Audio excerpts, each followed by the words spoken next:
அளவற்ற அருளாளனும் நிகரற்ற அன்புடையவனுமாகிய அல்லாஹுவின் திருநாமத்தால் ஆரம்பம் செய்கின்றோம்.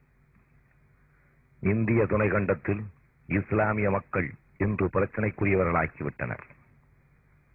இஸ்லாமிய மக்களை இன்று பிரச்சனைக்குரியவர்களாக்கிவிட்டனர். இஸ்லாம் மறுமலர்ச்சி பெற்று 1400 ஆண்டுகளுக்கு மேல் இருக்கும். ஆனால் இந்தியாவில் இஸ்லாம் என்பது வேரூன்றி சுமார் 1200 ஆண்டுகளுக்கு முன்பே அந்த வேரூன்றும் தன்மை ஆரம்பமாகிவிட்டது. ஐரோப்பா கண்டத்துக்கு முன்பே ஆசியா கண்டத்தில் வேரூன்றிய இஸ்லாம் இந்திய மக்களின் இதயத்தைத்தான் முதலில் தொட்டதென்றால் யாரும் மறுக்க முடியாது. இன்று உலகின் 3வது முஸ்லிம்கள் அதிகம் வாழும் நாடாகிவிட்டது. ஐரோப்பிய கிறிஸ்துவ யூதர்கள் எப்படி இஸ்லாமியத்தின் மீது துஷ்பிரயோகமான பிரச்சாரங்களை துவங்கினார்களோ அதேபோல இந்தியாவிலும் இப்பொழுது RSS என்ற அந்நிய சக்திகள் தங்களது துவேஷங்களை துவங்கிவிட்டன. பல கலவரங்களை தூண்டிவிட்ட வண்ணம் உள்ளன. இஸ்லாத்தில் குறை காண முடியாத மக்கள் சில முஸ்லிம்களின் குறைகளையே சுட்டிக்காட்டி மத துவேஷத்தை தூண்டிவிட்டு வருகின்றனர். அதற்கு இந்து என்ற ஒரு வார்த்தையை புதிதாக அறிமுகம் செய்யலாயினர். மதங்களுக்குள் அவைகளின் கொள்கை கோட்பாடுகளுக்குள் ஒரு போட்டி என்று வைத்தால் நிச்சயம் இஸ்லாமிய கொள்கை கோட்பாடுகள் தான் உலகமெங்கும் வெற்றி பெற்று வந்திருக்கின்றன. வெற்றி இந்தியாவிலும் பெறும் என உணர்ந்த சதிகாரர்கள் சூதுகாரர்கள் தங்களுடைய தாழ்வு மனப்பான்மையை மறைப்பதற்காக தரங்கட்ட சில செயல்களை செய்யலாயினர். இனக்கலவரத்தை தூண்டி அதன் மூலம் இஸ்லாத்தையே அழிக்க எண்ணி திட்டமிட்டு நாச வேலைகளில் இறங்கியுள்ளனர். அதன் விளைவாய் இந்தியாவில் மகாராஷ்டிர மாநிலத்தில் பம்பாயில் பிவந்தியிலும் உத்தரப்பிரதேசத்தில் உள்ள மீரட், லக்னோ, டில்லி, பூனா, சென்னையில் உள்ள புளியாந்தோப்பு, மண்டைக்காடு இப்படி எண்ணில் அடங்காத பல இடங்களில் பல முஸ்லிம்களின் உயிர்களுக்கும் உடைமைகளுக்கும் உயிர் எழுதப்பட்டது இந்த மத வெறியர்களால். இந்து மதவாதிகளின் தூண்டுதலினால் ஏற்பட்ட இக்கலவரங்களுக்கு காரணம் அவர்களது இந்து மத கோட்பாடுகளில் அவர்களது இந்து மக்களே கேலிக்குரியதாக்கிவிட்டனர். ஒருபுறம் இந்து மதம் கேள்விக்குறியானது, மறுபுறம் இஸ்லாத்தின் வளர்ச்சி. இவை இரண்டையும் மூடி மறைக்க விஷமிகளால் விதையிடப்பட்டதே RSS. இதன் முழு விவரத்தையும் இந்த பதிவு நாடாவில் கேட்டுவிட்டு பின்னர் இஸ்லாமும் இந்து மதமும் என்ற ஒரு ஒப்பு நோக்கு உவமைகளை கண்டறியுங்கள். கம்பேரிட்டிவ் ஸ்டேட்மெண்ட் என்ற பதிவு நாடாக்களை ஒவ்வொரு முஸ்லீமும் பாதுகாத்து கேட்டு உணர்ந்து தெளிவடைந்து உங்களுடைய வாரிசுகளுக்கு அவைகளை உடைமையாக கொடுப்பீர்கள். RSS காரர்களின் கைப்பாவையாகிவிட்ட இன்றைய இந்தியாவின் பிரதான தினசரிகளான ஹிந்து, இந்தியன் எக்ஸ்பிரஸ், தினமணி, தினமணி கதிர், துக்ளக், ஆனந்த விகடன், சாவி, ஜூனியர் விகடன், கல்கி, மணியனின் மாத இதழ்கள், இதயம் பேசுகிறது, மக்கள் குரல், ஆன்லுக்கர், அப்சர்வர் இப்படி எண்ணற்ற பார்ப்பன ஏடுகள் ஒருதலை பட்சமாக முஸ்லிம்களுக்கு விரோதமான செய்திகளை வெளியிட்டு இனத்துவேஷத்தை வளர்க்கின்றனர். ஒரு உதாரணம் கேளுங்கள். மதசார்பற்ற இந்தியாவில் ஃபெஸ்டிவல் ஆஃப் இந்தியா என்ற விழா சோவியத் யூனியனில் இன்று நடைபெற்று வருகிறது. ரஷ்யாவிலே அதை துவங்கும் பொழுது பிராமண கலாச்சார முறைப்படி பூரண கும்ப மரியாதையுடன் கோபர் சேவை ரஷ்ய நாட்டு அதிபரை வரவேற்று திருமதி MS சுப்புலட்சுமி என்ற பிராமண அம்மையர் சுப்பிரபாதம் பாடினார். இதோ தினமலர் அந்த செய்தியை பிரமிதத்துடன் போட்டிருப்பதை பாருங்கள். தினமலர் இதுவும் ஒரு பிராமண ஏடு. அதன் தேதி சனிக்கிழமை ஜூலை 4, 1987 ஆண்டு. ரஷ்ய மண்ணிலே வேத ஒளி முழக்கங்கள். ரஷ்ய மண்ணில் புனித வேத ஒளி முழக்கங்கள் முதல் பக்கத்தில். மாஸ்கோ ஜூலை 3. பகுத்தறிவு பூத்து குலுங்கும் பொது உடைமை பூங்காவான ரஷ்யாவில் முதன்முறையாக வேத மந்திரங்களும் தேவ கானங்களும் இன்று ஒலித்தன. ரஷ்ய மக்களின் செவிகளில் சிவபெருமானின் ராமபிரானின் அருள்கோரும் மந்திரங்கள் தேனென பாய்ந்தது. புதுமையாக இருந்தது. ரஷ்ய மண்ணில் இன்று இந்திய கலை விழா கோலாகலமாக துவங்கியது. நாதஸ்வர இசையுடன் தொடங்கிய விழாவில் இசைக்குயில் MS சுப்புலட்சுமி இசைமடை பொழிந்தார். சிவபெருமான் பற்றி சங்கராச்சாரியார் இயற்றிய பாடலை MS மெய்சிலிருக்க பாடினார். சிவபெருமான் பற்றி காஞ்சி சங்கராச்சாரியார் இயற்றிய பாடலை MS சுப்புலட்சுமி மெய்சிலிருக்க பாடினார். ராமபிரானை வாழ்த்தி ஸ்ரீ தியாகராஜர் இயற்றிய கீர்த்தனைகள் இசைக்கப்பட்டன. மங்களம் பாட துவக்க விழா நிறைவு பெற்றது. கேட்டீர்களா செய்தியை? ஆக இந்தியா ஒரு தேசிய ஒருமைப்பாடான நாடு, இந்தியா ஒரு மதசார்பற்ற நாடு என்ற கூற்று எவ்வளவு பொய்யானது! அதை பெரிதுபடுத்தி எழுதிய பிராமண ஏடுகள் அதே நேரம் சவுதி அரேபியா இந்திய மக்களுக்கு செய்த பல கோடி உதவிகளை இருட்டடிப்பு செய்தன. ஆதாரமாக சில மாதங்களுக்கு முன்பு நடைபெற்ற போபாலில் யூனியன் கார்பைட் என்ற நிறுவனம், அமெரிக்க நிறுவனம், அந்த நிறுவனத்தின் ஒரு விஷவாயு கசிவால் பல கோடி மக்களின் பல ஆயிரக்கணக்கான மக்கள் கண் பார்வை இழந்தனர், தங்களுடைய உயிர்களையும் இழந்தனர், உடைமைகளையும் இழந்தனர். அப்பொழுது அதற்கு ஈடாக சவுதி அரேபியா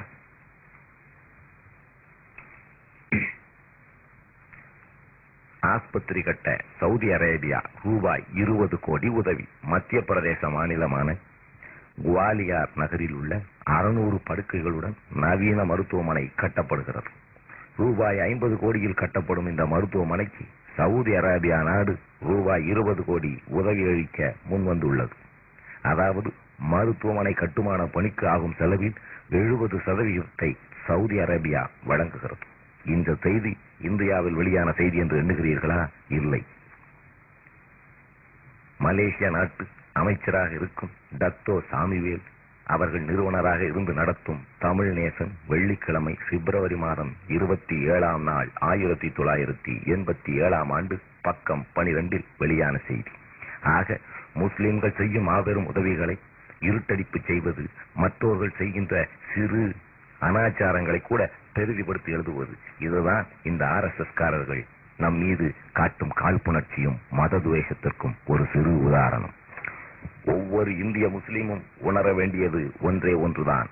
நாம் இஸ்லாமியனாக வாழ இந்தியாவில் அனுமதிக்கப்படுகின்ற வரையில்தான் இந்தியாவின் ஒருமைப்பாட்டை நாம் ஏற்றுக்கொள்ள முடியும். ஒவ்வொரு இந்திய முஸ்லிமும் உணர வேண்டியது இதுதான். நாம் ஒரு இஸ்லாமியனாக வாழ சம அந்தஸ்துடன் அனுமதிக்கப்படுகின்ற வரையில்தான் இந்தியாவின் ஒருமைப்பாட்டை நாம் ஏற்றுக்கொள்ள முடியும். நாம் RSS பிராமணர்களை விட இம்மண்ணுக்கு சொந்தக்காரர்கள். நாம் இம்மண்ணின் மைந்தர்கள். மத்திய ஆசியாவிலிருந்து கைபர், போலந்து, கணவாய் வழியாக சுமார் 5000 ஆண்டுகளுக்கு முன் வந்த ஆரிய இனத்துக்கு சொந்தமே இந்துவும் அதன் வேத இதிகாச புராண அனாச்சாரங்களும். அவர்கள் அகதிகளாக, நாடோடிகளாக அந்நிய நாட்டிலிருந்து இம்மண்ணுக்கு வந்த வந்தேரிகள். ஆனால் நாமோ இம்மண்ணுக்கு சொந்தக்காரர்கள். அரபு நாட்டிலிருந்து இஸ்லாத்தை மட்டுமே இறக்குமதி செய்து கொண்டவர்கள். பிறப்பால் இந்தியர்கள், ஆனால் இந்த ஆரியர்கள் அகதிகளாய் வந்து இங்கு தங்கியவர்கள். அவர்களின் ஊடுருவல் நாடகத்தை அம்பலப்படுத்துவதற்குத்தான் ஆதாரங்களுடன் அவர்களுடைய வேடங்களை கலைப்பதற்காக அவர்கள் போட்டிருக்கின்ற அந்த சட்டைகளை தோல் உரித்து காட்டுவதற்கே இம்முயற்சி. அது இப்பொழுது தேவைதானா என்ற கேள்வி எழும். தேவை என்பதுதான் எங்களுடைய வாதம். RSS பிராமண இயக்கங்கள் இன்று இந்தியாவில் உள்ள பெரும்பான்மையான பதவிகளை வைத்துக் கொண்டு அவை இந்தியாவின் சிறுபான்மை இனத்தவராகிய நம் மீது திணிக்க முயலும் பொழுது அவர்களுடைய அதிகாரத்தை துஷ்பிரயோகம் செய்கிறார்கள். உதாரணமாக சுமார் 75 வயது நிரம்பிய ஷாபானு என்ற பெண்ணின் வழக்கு சுப்ரீம் கோர்ட்டிலே நடந்தது. ஜீவனாம்சம் கேட்டு தொடுத்த வழக்கு. இஸ்லாமிய சட்டம் என்று ஒன்று இந்தியாவில் அமுல்படுத்தப்பட்டிருந்தாலும் முஸ்லிம்களுக்கு என தனியார் சட்டம் இருந்தும் சுப்ரீம் கோர்ட் முஸ்லிம்களின் தனியார் சட்டத்தில் தலையிட உரிமை இருக்கிறது, அவள் ஒரு இந்திய பெண் என்று தீர்ப்பளித்தது. எந்த சுப்ரீம் கோர்ட் தெரியுமா? சுமார் 10-15 ஆண்டுகளுக்கு முன்னால் தமிழகத்தை ஆண்டு கொண்டிருந்த தமிழக சர்க்கார் இந்திய மக்கள் அனைவருக்கும் எளிய மகன் கூட, தாழ்த்தப்பட்ட மகன் கூட அர்ச்சகராகலாம் என்று, அனைவரும் அர்ச்சகராகலாம் என்கின்ற ஒரு சட்டத்தை அமுல்படுத்திய போது அதை எதிர்த்து சுப்ரீம் கோர்ட்டுக்கு போனது சங்கராச்சாரியாரின் பிராமண கோஷ்டி. அப்பொழுது இந்த பிராமணர்கள் என்ன தீர்ப்பு சொன்னார்கள்? வேத இதிகாசங்களின்படி தாழ்த்தப்பட்ட மக்கள் தாழ்த்தப்பட்டவர்களே, தீண்டத்தகாதவர்களே, வேதங்களில் தலையிடுகின்ற உரிமை எந்த கோர்ட்டுக்கும் கிடையாது, எந்த சட்டமன்றத்துக்கும் கிடையாது என்று தீர்ப்பு கூறிய அதே சுப்ரீம் கோர்ட் மேலும் பசுவதைக்கு தடை செய்ய கோரி, பசுவதைகள் இந்துக்களின் மனதை வேதனைப்படுத்துகிறது என்று ஒரு தலைப்பட்சமாக ஒரு சட்டத்தை இயற்றிய போது அதை எதிர்த்து சுப்ரீம் கோர்ட்டிலே மனு செய்த போது மற்றவர்கள் மனம் புண்படும்படி இருக்கிறது, மாற்றுக்கத மதக்காரர்கள் இந்துக்களின் மனம் புண்படுகிறது, அதனால் இந்த சட்டம் அமுல்படுத்தப்பட வேண்டும் என்று அதற்கு தடை வழங்க மறுத்தது பசுவதை அமுல்படுத்தப்பட்டது. எனவே அப்பேற்பட்ட சுப்ரீம் கோர்ட் அந்த ஜீவனாம்சம் குறித்த ஷாபானு வழக்கில் என்ன தீர்ப்பு கூறியது? மதவாதிகளுக்கு விரோதமாக, மத கோட்பாடுகளுக்கு விரோதமாக, இஸ்லாமிய திருக்குரானின் சட்டத்துக்கு விரோதமாக ஜீவனாம்சம் கொடுக்க வேண்டும். தலாக்கு சொன்ன பெண்ணுக்கு, விவாக விலக்கு பெற்ற பெண்ணுக்கு ஜீவனாம்சம் கொடுக்க வேண்டும் என்று தீர்ப்பு கூறியது. அது முஸ்லிம்களின் தனியார் சட்டத்தில் சொந்த உரிமைகளில் தலையிடுவது என்று சொன்னபோது அது குறித்து காதிலே போட்டுக் கொள்ளாமல், கவலைப்படாமல் நடைபோட்டது இந்த பிராமண இனம். அந்த தீர்ப்பை நல்கிய உச்ச நீதிமன்றத்தின் உயர் நீதிபதி சீஃப் ஜஸ்டிஸ் சந்திரசூட் ஒரு பார்ப்பனர் என்பதை மறந்து விடாதீர்கள். நம்முடைய கொள்கைகளும் கோட்பாடுகளும் என்ன சொன்னன? ஒருவேளை விபச்சார குற்றத்திற்காக என் மனைவியை நான் விவாக விலக்கு செய்கிறேன் என்று வைத்துக் கொள்ளுங்கள்.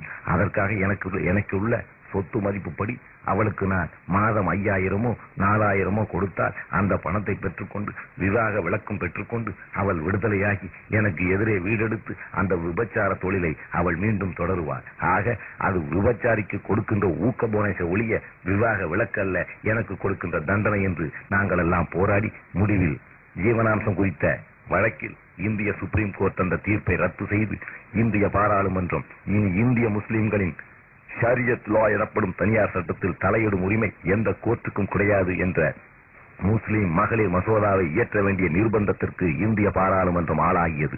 இதன் விளைவாக முஸ்லிம்கள் தங்களுடைய மார்க்கத்தை பிறருடைய மதங்களுடன் ஒப்பிட்டு காண வேண்டிய ஒரு காலத்தின் கட்டாயத்துக்கு தள்ளப்பட்ட போது பிறந்த கருத்து கணிப்புகளின் சில துளிகள் ஒவ்வொரு முஸ்லிமும் அறிந்திருக்க வேண்டிய அவசியத்திற்காக இவற்றை வெளிப்படுத்துகிறோம். திருக்குரானை தடை செய்ய சொல்லி RSS அமைப்புகள் கல்கத்தா உயர்நீதிமன்றத்திலே முயன்றன. அந்த துவேஷ செயலும் இடையில் தடுத்து நிறுத்தப்பட்டது.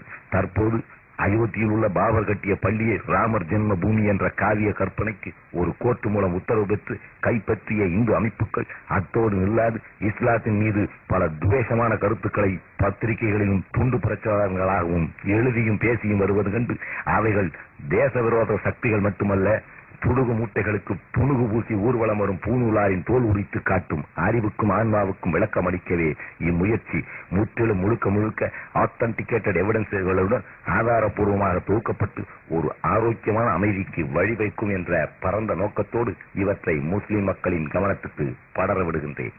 RSS பற்றி தெரிந்து கொள்ளுங்கள், அதன் பின்னால் அவர்களின் மதங்களை பற்றி தெரிந்து கொள்ளுங்கள்.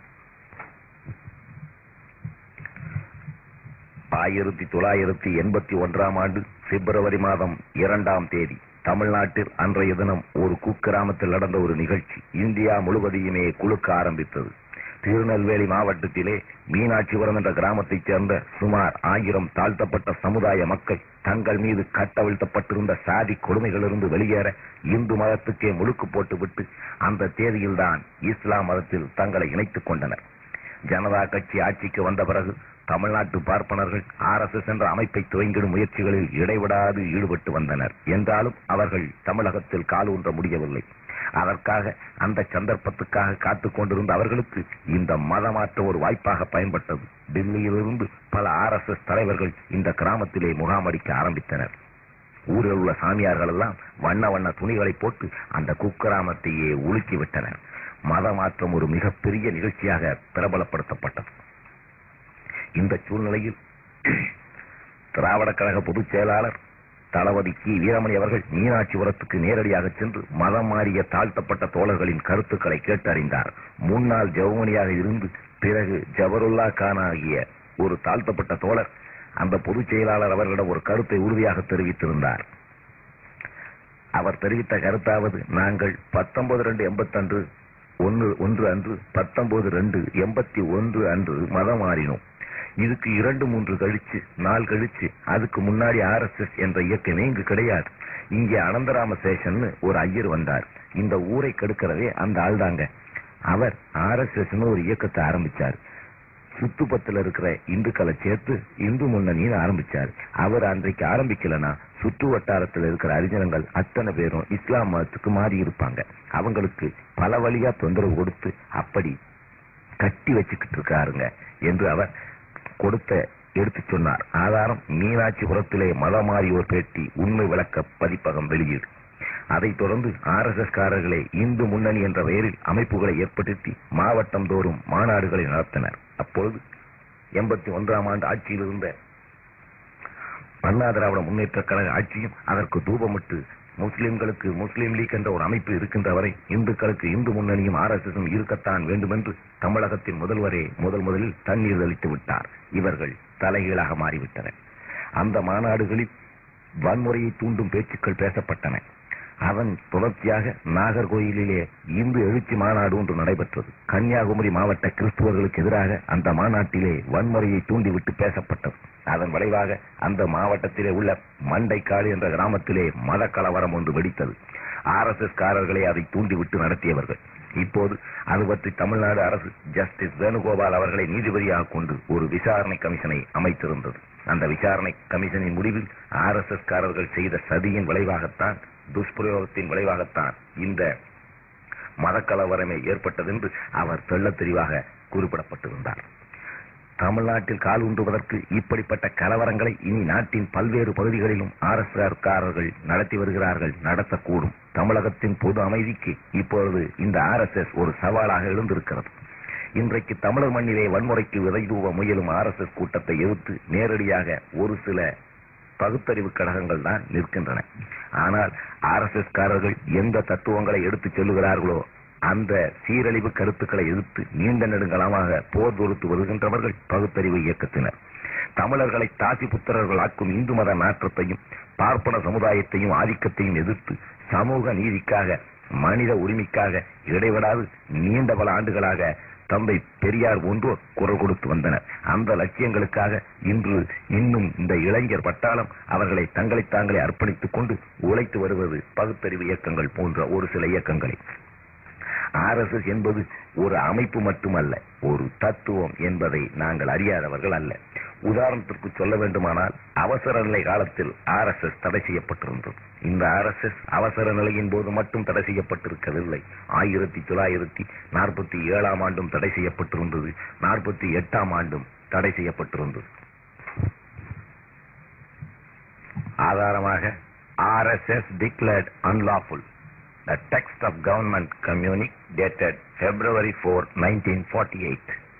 In the resolution of February 2, 1948, the government of India declared their determination to root out the forces of the hate and violence that are at work in our country and imperial the freedom of the nation and darken a fair name. In pursuance of this policy, the government of India have decided to declare unlawful the Rashtriya Swayamsevak Sangh in the Chief Commissioner's provinces. Similar action is also being taken in the governor's provinces. As democratic governments, the government of India and the provincial governments have always been anxious to allow reasonable scope for genuine political, social and economic activities to all parties and organizations, including those whose policies and purposes differ from or even run counter to their own, subject to the consideration that such activities should not transgress certain commonly recognized limits of property of law. The professed aims and objects of the Rashtriya Swayamsevak Sangh are to promote the physical, intellectual and moral well-being of the Hindus and also to foster feelings of brotherhood, love and service amongst them. Government themselves are most anxious to improve the general material and intellectual well-being of all sections of the people and have got schemes on hand which are designed to carry out these sub-objects, particularly to provision of physical training and education in military matters to the youth of the country. Government have, however, noticed with regret that in practice members of the Rashtriya Swayamsevak Sangh have not adhered to their professed ideals. Undesirable and even dangerous activities have been carried on by members of the Sangh. It has been found that in several parts of the country, individual members of Rashtriya Swayamsevak Sangh have indulged in acts of violence involving arson, robbery, dacoity and murder and have collected illicit arms and ammunition. They have been found circulating leaflets exhorting people to resort to terrorist methods to collect firearms, to create disaffection against the government and sub-own the police and the military. These activities have been carried on under a cloak of secrecy and the government have considered from time to time how far these activities rendered it incumbent on them to deal with the Sangh in its corporate capacity. The last occasion when the government defined this attitude was when the primers and the home ministers of the provinces met in Delhi in conference towards the end of November. It was then unanimously agreed that the stage when the Sangh should be dealt with as an association had not yet arrived, and that individuals should continue to be dealt with sternly and hitherto. The objectionable and harmful activities of the Sangh have, however, continued unabated, and the cult of violence sponsored and inspired by the activities of the Sangh has claimed victims. The latest and the most precious to fall was Gandhiji himself. In these circumstances, it is the bounden duty of the government to take effective measures to curb this reappearance of violence in a virulent form, and as a first step to this end, they have decided to declare the Sangh as an unlawful association. Government have no doubt that in taking these measures, they have the support of all law-abiding citizens, of all those who have the welfare of the country at heart. அது மட்டுமல்ல, இந்த தடையை நீக்க கோரி RSS பார்ப்பன தலைவர்களில் மிக முக்கியவரான சரத்பவன பார்ப்பனர்களின் தலைவரான கோல்வாக்கர் என்பவர் பிரதம மந்திரியையும் உள்துறை மந்திரியையும் சந்தித்து இந்த தடையை நீக்கம் பற்றி பேசிய பேச்சுக்கள் குறித்து அரசு விடுத்த அறிக்கை என்ன தெரியுமா? Press note dated November 14, 1948, issued by the Home Ministry of the Government of India. Soon after his release from period of 6 months, Mr. Golwalkar, head of the RSS organization, made approaches to the government which indicated a publicity that the activities of the organization might be diverted and confined to channels would have no harmful effect on the communal situation in the country. He also expressed a desire to interview the Home Minister.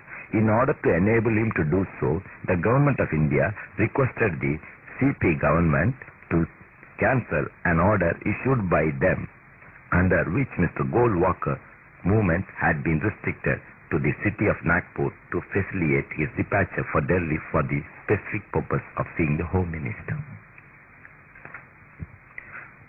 Mr. Golwalkar accordingly came to Delhi and had a first interview with the Home Minister. Soon after his arrival, there was an exchange of views, and Mr. Golwalkar wanted some time to consult his followers in an attempt to influence them on the right lines.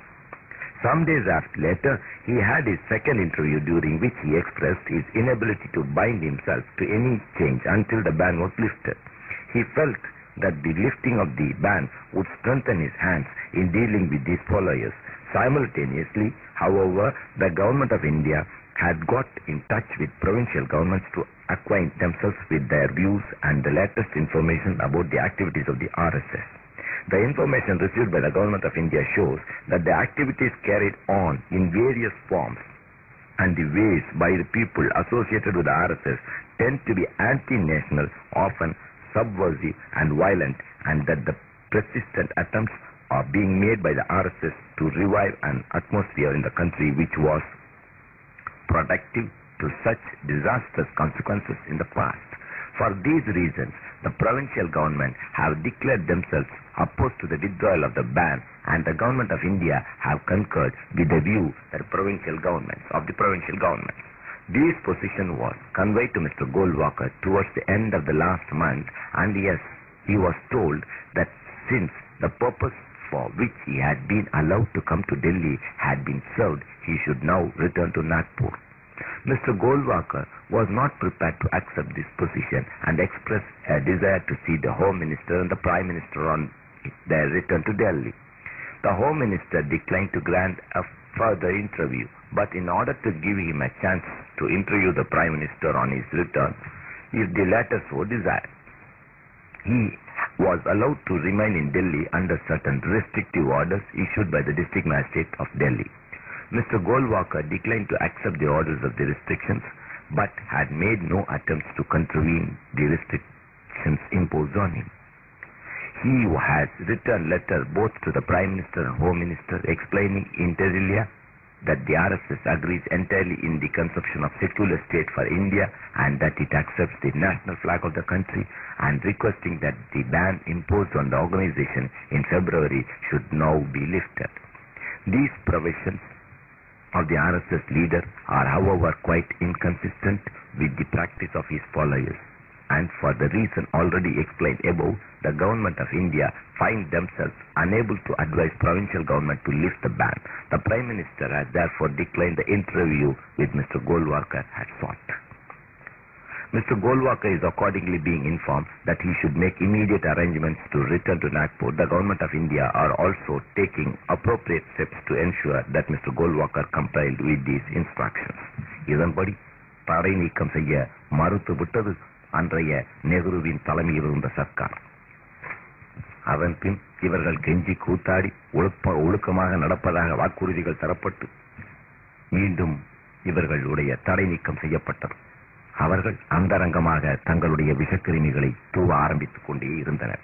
அவர்களுக்கு முதல் எதிரியாக முஸ்லிம்கள் தான் பட்டனர். மீண்டும் RSS தடை செய்ய சொல்லி அவசரகால நிலையின் பொழுது மீண்டும் RSS மீது தடை ஏற்பட்டது. ஆனால் அவசர நிலை காலத்தில் தமிழ்நாட்டில் பார்ப்பன ஆலோசகர்கள் ஆட்சி நடந்த போது அட்வைசர்கள் RSS தத்துவம் தான் இங்கே ஆட்சி புரிந்தது. பார்ப்பன சங்கராச்சாரி ஆட்சிதான் தமிழ்நாட்டிலே கோலோச்சியது. இன்னும் தெளிவாக சொல்ல வேண்டுமானால் இந்தியாவின் சமூக அமைப்பே RSS காரர்கள் வலியுறுத்தும் வர்ணாசிரம தர்மத்தை, அதாவது வர்ணம் என்றால் கலர், வர்ணாசிரம தர்மத்தை அடிப்படையாக கொண்டதாகத்தான் இருக்கிறது. இதை முழுமைப்படுத்திட வேண்டும். இந்த நாடே ஒரு முழுமையான இந்தி ராஷ்டிரமாக்கப்பட வேண்டும் என்ற முனைப்போடுதான் இன்று RSS தனது செயல் திட்டங்களை முடுக்கிவிட்டிருக்கிறது. இந்த சமூக அமைப்பு தகர்க்கப்பட்டால் ஒழிய ஒடுக்கப்பட்ட சமுதாயத்துக்கு விடுதலை இல்லை என்ற உண்மை ஒரு பக்கம். இந்த நாடே இந்து ராஷ்டிரமாக்கப்பட்டு இங்கே பார்ப்பனர்களின் முழுமையான ஆட்சி நிலை பெற்றிட வேண்டும் என்று RSS கூட்டத்தின் துடிப்பு மறுபக்கம். இத்தனை ஆண்டுகளாக எந்த தத்துவங்களை எதிர்த்து இங்கு பகுத்தறிவுக்காரர்கள் குரல் கொடுத்து வந்தார்களோ அந்த தத்துவத்தின் பிரதிநிதிகள் நாங்களே என்று அமைப்பு ரீதியாக திரண்டு வந்திருக்கிறார்கள் RSS காரர்கள். தத்துவ ரீதியாக இந்த அமைப்பை சந்தித்து போராட சில பகுத்தறிவு கழகங்களும் சிறுபான்மையினர்களும் தயாராகிவிட்டனர்.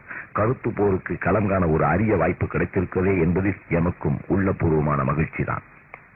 ஆனால் RSS காரர்கள் நடவடிக்கைகள் நம்மை போல வெளிப்படையாக கருத்து பிரச்சாரங்களோடு முடிந்து விடுகிறதா? இதுதான் இப்போது உள்ள மிக மிக முக்கியமான பிரச்சனை. உண்மையாக தங்கள் கொள்கையை வெளிப்படையாக பயங்கரப்படுத்தாமல் இடத்துக்கு ஏற்ற வேடம் காட்டிக்கொண்டு ஆடுகின்ற தந்திர கூட்டம் தான் இந்த RSS. ராணுவ பயிற்சிகளை ரகசியமாக மேற்கொண்டு கலவரத்துக்கு தூபம் போடுகின்ற கயமைக்காரர்களின் கூடாரம் தான் இந்த RSS. சிறைவுகளின் மறைவுகளிலே நின்று வகுப்பு கலவரங்களை திட்டமிட்டு உருவாக்கி அதன் மூலம் தங்கள் கால்களை ஊன்றிக்கொள்ள திட்டம் போட்டு ஆடும் சதிகாரர்களின் முகாம்தான் இந்த RSS இயக்கத்தை தடை செய்ய வேண்டும் என்பது நமது கோரிக்கை அல்ல. அதை கருத்துக்களாலேயே சந்திக்க வேண்டும் என்பதே நம்முடைய இறுதியான கருத்து. ஆனால் தத்துவங்களை விட்டுவிட்டு வன்முறைகளுக்கு வித்திடும் அவர்களின் திட்டமிட்ட நடவடிக்கைகள் தடுத்து நிறுத்தப்பட்டு ஆக வேண்டும். காரணம், இது ஒரு சமுதாயத்தின் வாழ்வு பிரச்சனை, உயிர் பிரச்சனை. வதந்திகளை பரப்புவதில் இவர்கள் வெட்கப்படாதவர்கள். பொய் மூட்டைகளை அவிழ்த்து விடுவதிலும் இவர்கள் கூச்சப்படாதவர்கள். மனித உயிர்களின் பலிகளைக் கண்டு பதைக்காமல் மகிழ்ந்து துடிக்கும் கொடுமைத்தனத்தின் கோர உருவங்கள். இந்த உருவங்களை நாம் அடையாளம் காட்டியாக வேண்டும். இந்த உருவங்களின் வரலாற்று பின்னணிகளை மக்கள் மன்றத்திலே தோலுரித்து காட்ட வேண்டும். இந்த அடிப்படை கண்ணோட்டத்தில் தான் இப்பொழுது உங்களோடு நான் பகிர்ந்து கொள்கிறேன். கெஞ்சினால் மிஞ்சுவதும் மிஞ்சினால் கெஞ்சுவதுமான இந்த தந்திரக்காரர்கள் தங்கள் அமைப்புக்கு பெரும் தலைவர்களின் ஆதரவெல்லாம் உண்டு என்று அபத்தமான பொய் பிரச்சாரத்தில் இறங்கி அதன் மூலம் அப்பாவிகளை மயக்க பார்ப்பார்கள். இது இவர்களின் நடைமுறை தந்திரம். இது ஏதோ இந்த கூட்டத்தின் இன்றைய நடைமுறை தந்திரங்கள் அல்ல. இந்த கூட்டத்தினரின் வரலாற்று கலாச்சாரமே இதுதான் என்பதற்கு அடுக்கடுக்கான ஆதாரங்களை எடுத்து காட்ட முடியும். ஒரு உதாரணத்தை சுட்டிக்காட்டுகிறேன். ஆட்சி கட்டிலுக்கு வந்த ஜனதா கட்சி உடைந்து சிதறியதற்கு காரணமாய் இருந்தது இரட்டை உறுப்பினர் டியூவல் மெம்பர்ஷிப் பிரச்சனை. ஜனதா கட்சியிலே அங்கம் வகிப்பவர்கள் RSS உறுப்பினர் ஆகலாமா என்ற பிரச்சனை. இது அப்போது மட்டும் ஏற்பட்டது அல்ல. 1934 ஆண்டிலே அந்த பிரச்சனை காங்கிரஸ் கட்சியிலே ஏற்பட்டிருக்கிறது. 1934 ஆண்டிலே அகில இந்திய காங்கிரஸ் கட்சி ஒரு தீர்மானத்தை நிறைவேற்றியது. என்ன அந்த தீர்மானம் தெரியுமா? காங்கிரஸ் கட்சியிலே உறுப்பினராக இருக்கக்கூடியவர்கள் RSS உறுப்பினராக இருக்கக்கூடாது. இந்த தீர்மானம் RSS காரர்களின் காங்கிரஸ் ஊடுருவலை தடுத்து நிறுத்தியது. உடனே காந்தியருக்கு வலைவீசும் தங்களது தந்திரங்களை மேற்கொண்டார்கள். அதே ஆண்டு வரதாவிலே RSS பயிற்சி முகாம் நடந்து கொண்டிருந்தது. அதை பார்வையிட வர வேண்டும் என்று காந்தியரை அழைத்தார்கள் ஹெட்கேவர் என்ற நாக்பூர் பார்ப்பனர். இவர்தான் RSSின் தந்தை. காந்தியரை நேரில் போய் சந்தித்து பேசினார். காந்தியரும் அதை பார்வையிட்டார். உடனே RSS காரர்கள் தங்கள் பிரச்சார சாதனங்கள் மூலம் திட்டமிட்ட ஒரு பிரச்சாரத்தை முடுக்கிவிட்டனர். RSS சேவைகளை காந்தியடிகள் நேரில் பார்த்து பாராட்டினார் என்று அவர்கள் தலைப்பிட்டு செய்திகளை பரப்பினார்கள். ஆனால் இது உண்மை கலப்பில்லாத பொய் பிரச்சாரம். காந்தியர் பாராட்டு எதுவுமே தெரிவிக்கவில்லை. அப்படி தெரிவித்தார் என்பதற்கு எந்தவித ஆதாரமும் இல்லை. அது மட்டுமல்ல, காங்கிரஸ்காரர்கள் RSSில் சேர தடை விதித்து நிறைவேற்றப்பட்ட தீர்மானமும் அப்படியே இருக்கட்டும் என்று காந்தியார் சொல்லியதை மறுபுறமும் நினைவுபடுத்துகிறேன். காந்தியாரோடு வரதா பயிற்சி முகாமுக்கு உடன் சென்ற சீடர் ஒருவர் RSS காரர்கள் நல்ல சேவைகளை செய்கிறார்கள் என்று காந்தியரிடம் மெதுவாக சொன்னபோது காந்தியார் அளித்த பதில் என்ன தெரியுமா? ஹிட்லரின் நாசி படையும் முசோலினியின் பாசிச படையும் முசோலினியின் பாசிஸ்ட் படையும் இதேபோல்தான் சேவை செய்தது என்பதை மறந்துவிட வேண்டாம் என்று காந்தியர் சொன்னார். இப்படி ஹிட்லர் முசோலினியின் நாசிச பாசிச படைகளோடு RSSஐ ஒப்பிட்டு கருத்து கூறிய காந்தியரை தங்களின் ஆதரவாளர் போல் சித்தரித்து காட்டிய பொய்யர்களின் கூடாரம் தான் இந்த RSS. அது மட்டுமல்ல, இந்த ஹிட்லருடைய ஸ்வஸ்திக் சின்னம் தான் RSSின் சின்னம் என்பதையும்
அந்த தலைவனுக்கு அந்த தகுதிகள் எல்லாம் இல்லாமல் இருந்தும் அந்த தலைவனுக்கு இவர்கள் அந்த தகுதியை இவர்களே தந்து தூக்கிவிட்டு பேசுவார்கள்.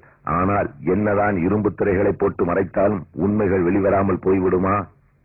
காந்தியரை கொலை செய்த கோட்சே ஒரு இந்து மகாசபைக்காரன் என்றவுடன் தங்களுக்கும் இந்து மகாசபைக்கும் ஒட்டுமில்லை உறவுமில்லை என்று அறிவித்த RSS அமைப்பின் மூலகர்த்தாக்களே இந்து மகாசபையின் தங்க தலைவர்கள். RSS துவக்க நாளில் ஹெட்கேவர் இல்லத்தில் கூடிய அந்த 5 நபர் யார் என்ற முகவிலாசங்கள் எப்படி வெளிச்சத்துக்கு வந்தது என்பதை இங்கு விளக்குகிறேன், கேளுங்கள். அந்த 5 குழுவிலே ஒருவர் LV பராஞ்சிபே. ஹெட்கேவர் இறந்து போனவுடன் தனது நினைவலைகளை இந்த பராஞ்சிபே ஒரு கட்டுரையில் சுழல விடுகிறார். RSS துவங்கிய நாளில் கூடிய அந்த 5 பேர்கள் பெயர்களை அவரே குறிப்பிட்டு ஒரு கட்டுரையை திட்டியிருக்கிறார். அந்த கட்டுரையில் RSS மூலகர்த்தாக்களாகிய விளங்கிய இந்து மகாசபை தலைவர்கள் 5 பேரின் பெயரும் வெளியிடப்பட்டு துவக்க நாளிலே கூடியது நாங்கள் தான் என்ற உண்மையையும் வெளியே வந்திருக்கிறது. இந்த கட்டுரை கேசரி என்ற நாளேட்டில் ஜூலை 5, 1940 வெளிவந்துள்ளது. அது மட்டுமல்ல, இன்னொரு திடுக்கிடும் செய்தி 1930 RSS தலைவர் ஹெட்கேவர் சிறைச்சாலையில் இருந்தபோது RSS தலைமை பதவியான சங்சாலக் தலைமை RSS தலைமையின் பெயர் சங்சாலக் பதவியை ஏற்று RSS வழிநடத்தி சென்றவர் யார் தெரியுமா? இந்த LV பராஞ்சிபே என்ற அந்த 5 குழுவில் ஒருவராக இருந்த அந்த இந்து மகாசபை தலைவர் தான். பின்னர் 1945 காஷிநாத் பாந்த்லிமாயி, இவர் அப்போது மராட்டிய மாநில RSS தலைவர். பாபாராவ் சவர்கார் மறைவுக்கு இரங்கல் தெரிவித்து ஒரு கட்டுரை எழுதுகிறார்.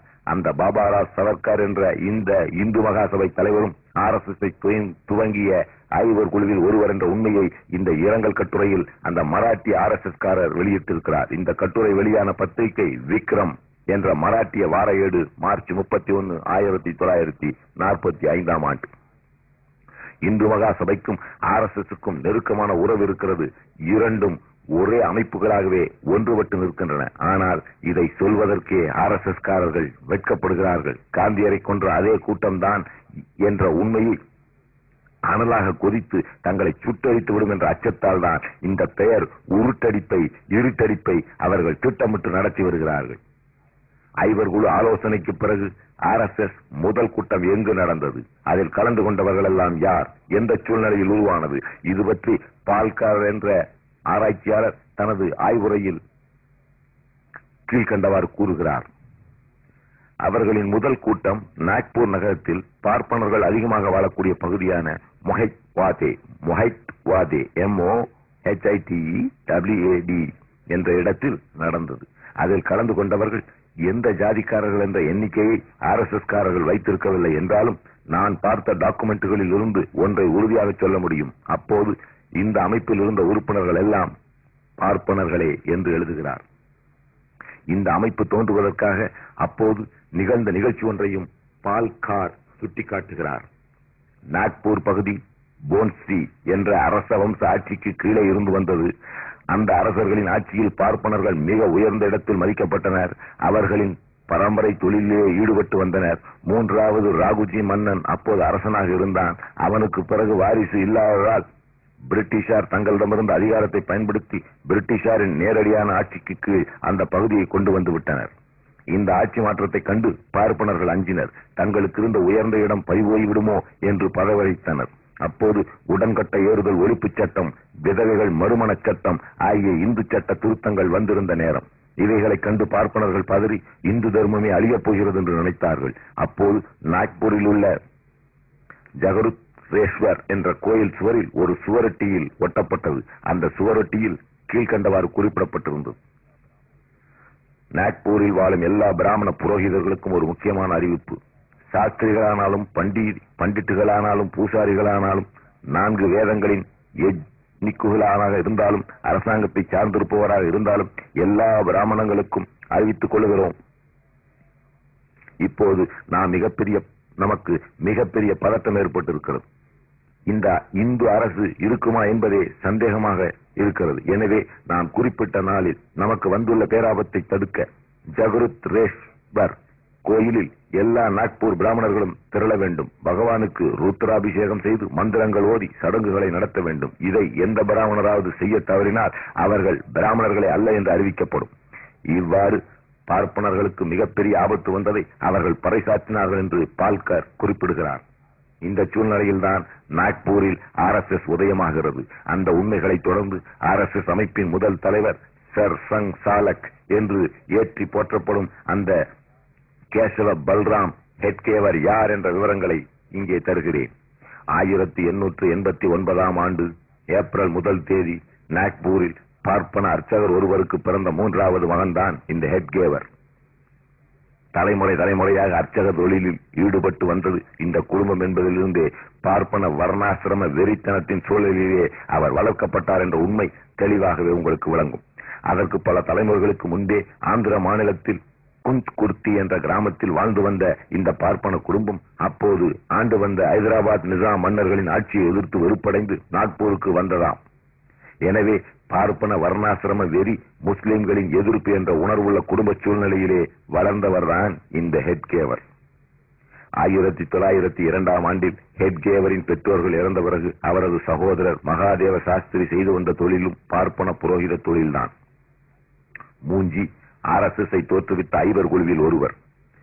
இந்து ராஷ்டிரத்தை வன்முறையின் மூலம் ஏற்படுத்த வேண்டும் என்பதில் உறுதியான துடிப்பு கொண்டிருந்தவர் இந்த மூஞ்சி என்பவர். ஹெட்கேவருக்கு நல்ல உடல் வலிவு உண்டு. குத்துச்சண்டை, நீச்சல் பயிற்சிகளில் மிகுந்த ஆர்வம் இருந்தது. தெருச்சண்டைகளில் அவர் வீரராக திகழ்ந்தார். எனவே அக்கால அரசியலுக்கு இவர் சரியானவர் என்ற முடிவுக்கு வந்து அவரை உற்சாகப்படுத்தினார் இந்த மூஞ்சி.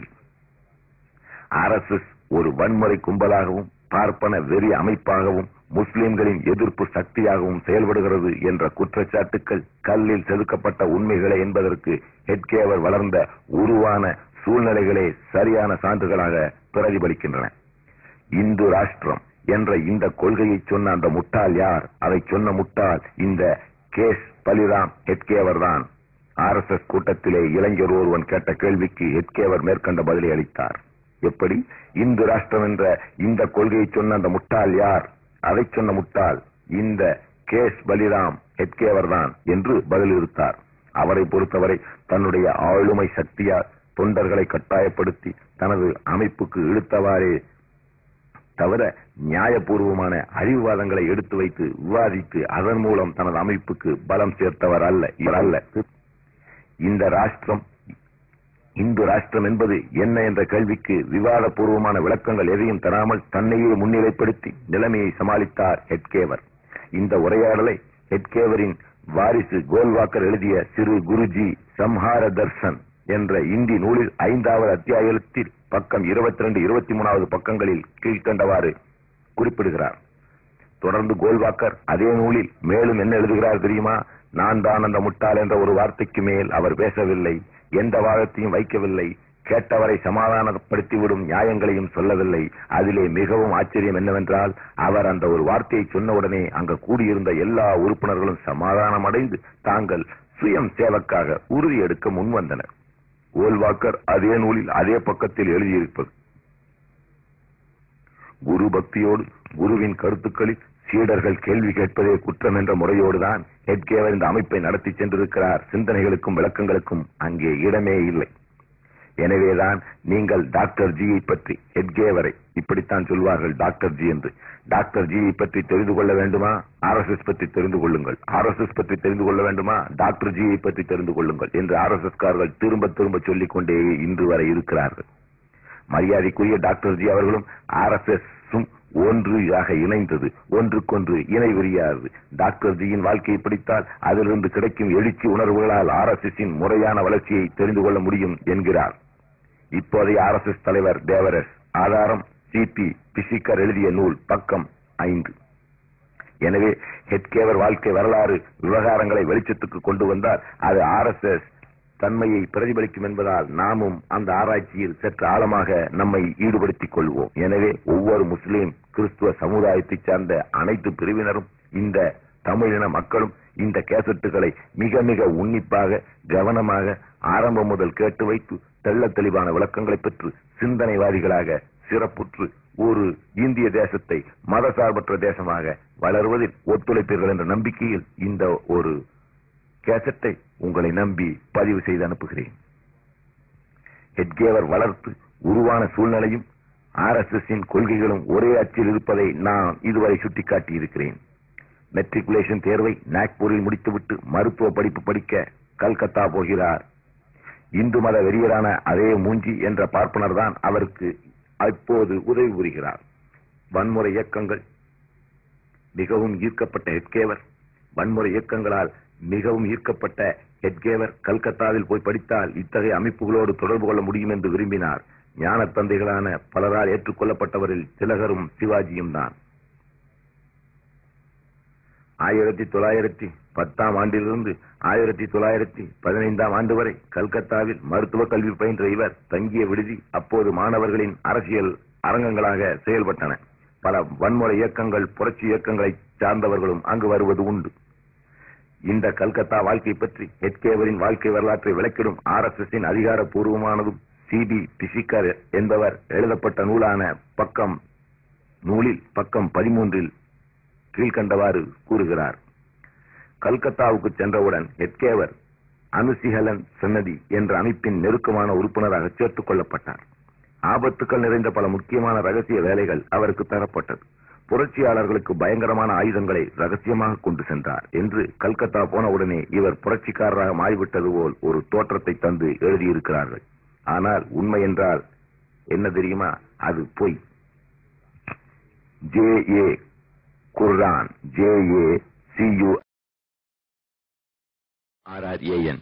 J.A. குர்ரான் எழுதிய militant Hinduism in Indian politics என்ற நூலின் பக்கம் 13 உண்மையை உடைத்து தெரிவித்து விடுகிறார். கல்கத்தாவுக்கு ஹெட்கேவர் போனவுடன் புரட்சி இயக்கங்கள் அவருக்கு முக்கியத்துவம் எதுவும் தரவில்லை. கல்கத்தாவில் வாழ்ந்த காலத்தில் அவர் சிறைக்கு சென்றதாக எந்த ஆதாரமும் கிடையாது. ஆனால் RSS காரர்கள் பிரிட்டிஷார் அவரை போலீசில் காவலில் வைத்திருந்தார்கள் என்று சொல்லுகிறார்கள். அதற்கு எந்த ஆதாரமும் இன்று வரை கிடையாது என்று ஹெட்கேவரின் புரட்சி வாழ்க்கையின் புரட்டுகளையும் புழுகுகளையும் அம்பலப்படுத்தி விடுகிறார்.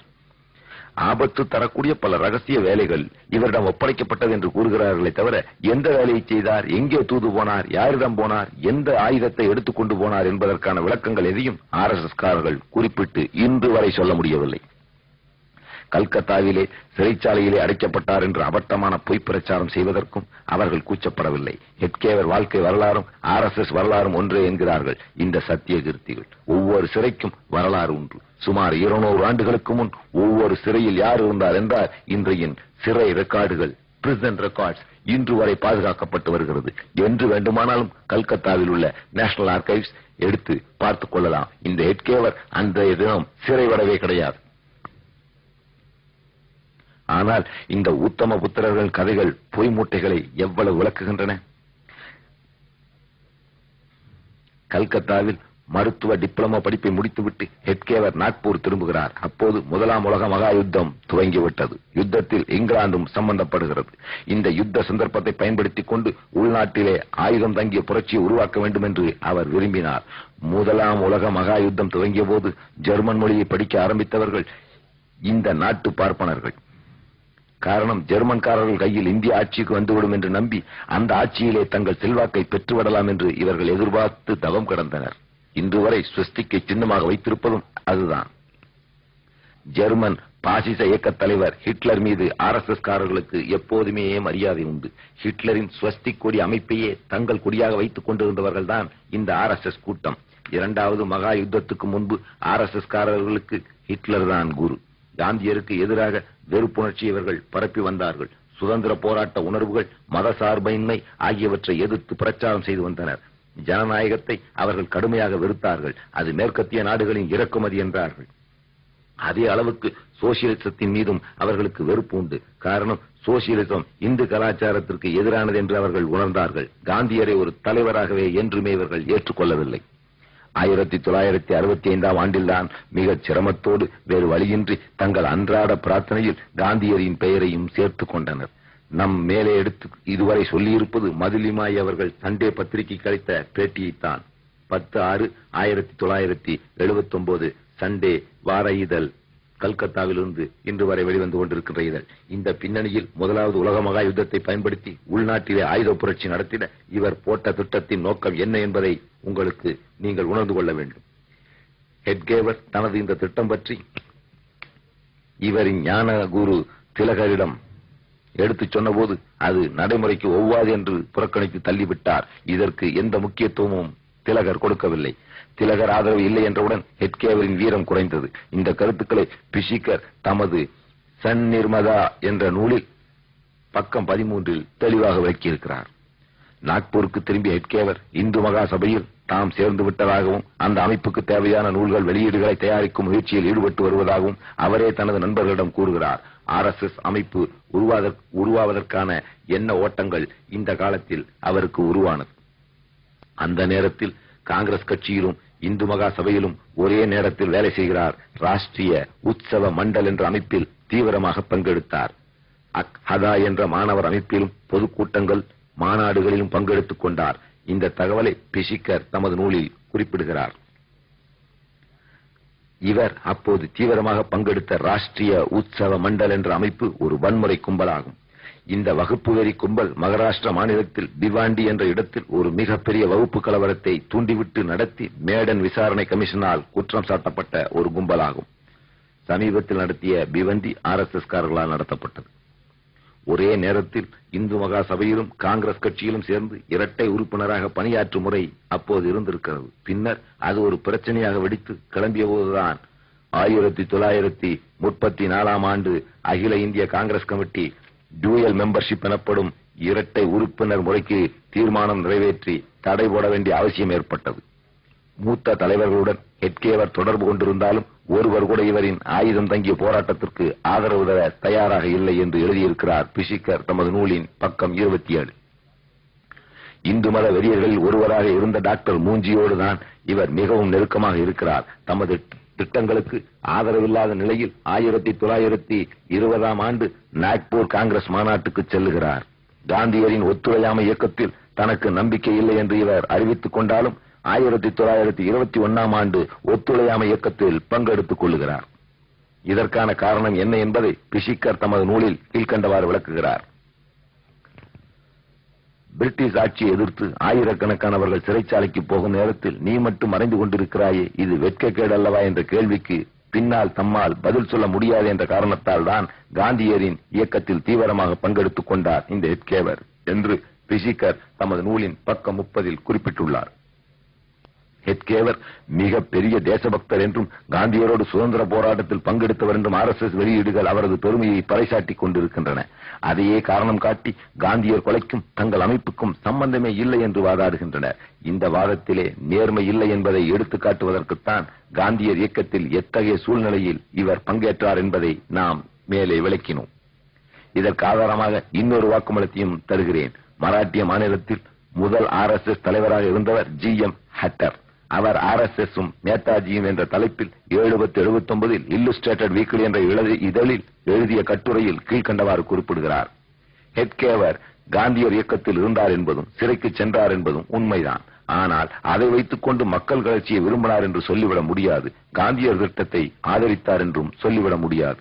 மற்ற தேச பக்தரைப் போல தனக்கும் மக்கள் இயக்கத்தில் நம்பிக்கை உண்டு என்று காட்டிக்கொள்வதற்கும் தானும் சிறைக்கு போக அஞ்ச மாட்டேன் என்பதை விளம்பரப்படுத்திக் கொள்வதற்குமே அப்போது அவர் காந்தியர் இயக்கத்தில் பங்கேற்றார் என்று உறுதியாக குறிப்பிட்டுள்ளார்.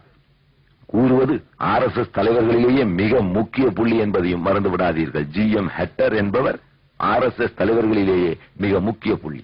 எனவே தேச விடுதலை போராட்டத்தில் பங்கேற்ற தேசிய திலகங்கள் என்ற போர்வையில் தேசபக்தி வேடம் போட்டுக் கொண்டு அரங்கேற துடிக்கும் RSS காரர்களின் ஏமாற்று வேலைகளில் ஈடுபட முடியாது. உண்மைகள் மக்கள் மன்றத்தில் தோலுரித்து காட்டப்படும். தானும் தேசபக்தர் தான் என்று நாட்டு மக்களிடையே காட்டிக் கொள்வதற்காக காந்தியர் ஒத்துழையாமை இயக்கத்தில் பங்கு கொண்டு சிறை சென்ற ஹெட்கேவர் 1922 ஆண்டு சிறையிலிருந்து வெளிவருகிறார். வெளியே வந்தவுடனேயே காந்தியரை பற்றி கடுமையான தாக்குதல் பிரச்சாரத்தில் இறங்குகிறார். முஸ்லிம்களுக்கு ஆதரவாக போகிறார். காந்தியார் என்ற வகுப்புவாத பிரச்சனை முடுக்கிவிடப்படுகிறது. காந்தியர் முஸ்லிம்களுக்கு வேண்டியவர் என்ற வெறி உணர்வை தூண்டிவிடப்படுகிறது. அதைத் தொடர்ந்து 1923 ஆண்டு நாக்பூரில் ஒரு பதற்ற நிலையை அவர்கள் உருவாக்குகிறார்கள். அதாவது 1923 ஒரு மண்டைக்காடு உருவாக்க திட்டம் தீட்டுகிறார்கள். மண்டைக்காட்டில் சர்ச் முன் ஒளிவெறிக்கு வைக்கப்பட்டதை எதிர்த்து வன்முறை கலவரத்தை உருவாக்கிய கூட்டம் தான் RSS. கன்னியாகுமரி மாவட்டத்தில் உள்ள மண்டைக்காடு என்ற கிராமத்தில் ஒரு சர்ச் முன்பு ஒளிவெறிக்கு வைக்கப்பட்டதை எதிர்த்து வன்முறை கலவரத்தை உருவாக்கிய கூட்டம் தான் இந்த RSS. இதே ஒளிபெருக்கி பிரச்சனையை வைத்துத்தான் அப்போதும் ஒரு பெருங்கலவரத்தை உருவாக்க திட்டமிட்டார்கள். நாக்பூர் மட்டுமல்ல, பல்வேறு இடங்களில் நடந்த வகுப்பு வெறி கலவரங்களில் இந்த ஒளிபெருக்கி சம்பந்தப்பட்டிருப்பதை பார்க்க முடியும். அங்கெல்லாம் RSS தனது கைவரிசையை காட்டியிருக்கிறது என்பதுதான் அதன் அர்த்தம். நாக்பூரிலே மசூதியின் முன் ஒரு ஊர்வலம் நடத்த வேண்டும். முஸ்லிம்கள் எதிர்ப்பார்கள். அதை பயன்படுத்திக் கொண்டு முஸ்லிம்களுக்கு எதிராக ஒரு கலவரத்தை நடத்தி காட்ட வேண்டும் என்று திட்டமிட்டார் ஹெட்கேவர். இந்த பிரச்சனையில் சமாதான உடன்படிக்கை எதையும் ஏற்கக்கூடாது, இந்துக்களின் உரிமையை நிலைநாட்டிட வேண்டும் என்று சவால் விட்டு வேலைகளை ஆரம்பித்தார். டாக்டர் மூஞ்சி, ஹெட்கேவர் இருவருமே முன்னின்று இதை நடத்தினார்கள். ஒளிபெருக்கிகள் முழக்க முஸ்லிம்களை இழிவுபடுத்தி கோஷம் போட்டுக் கொண்டு அவர்களை வன்முறைக்கு அழைக்கும் ஊர்வலம் மசூதி வழியாக சென்றது. ஆனால் இந்த மதவெறி கும்பலின் ஆசையில் மண் விழுந்து விட்டது. முஸ்லிம்கள் எவரும் ஆத்திரப்படாமல் அமைதி காத்தனர். ஊர்வலம் அமைதியாக சென்று விட்டது. ஆனால் இது எங்களுக்கு ஏற்பட்ட மிகப்பெரிய முதல் வெற்றி என்று இவர்கள் பறைசாற்றிக் கொள்ள ஆரம்பித்தனர். இந்த சம்பவம் நடந்தது 1923 ஆண்டு. அதே ஆண்டு உடற்பயிற்சி அமைப்பு ஒன்றை துவங்குகிறார் ஹெட்கேவர். அதற்கு பெயர் மகாராஷ்டிர வியாம் ஷாலா. தொண்டர்படை ஒன்றை ஏற்படுத்துகிறார். அதற்கு பெயர் ராஷ்டிரிய சேவக் மண்டல். இவைகள் எல்லாம் 1925 ஆண்டு துவங்கப்பட்ட RSS அமைப்புகளுக்கான முன்னோடி நிகழ்ச்சிகள். முஸ்லிம்களை கலவரத்துக்கு அழைக்கிறார், உடற்பயிற்சி அமைப்பை உருவாக்குகிறார், தொண்டர்படை அமைக்கிறார், அதைத் தொடர்ந்து RSS உருவாக்குகிறார் என்பதிலிருந்தே வன்முறை கலவரத்தை திட்டமிட்டு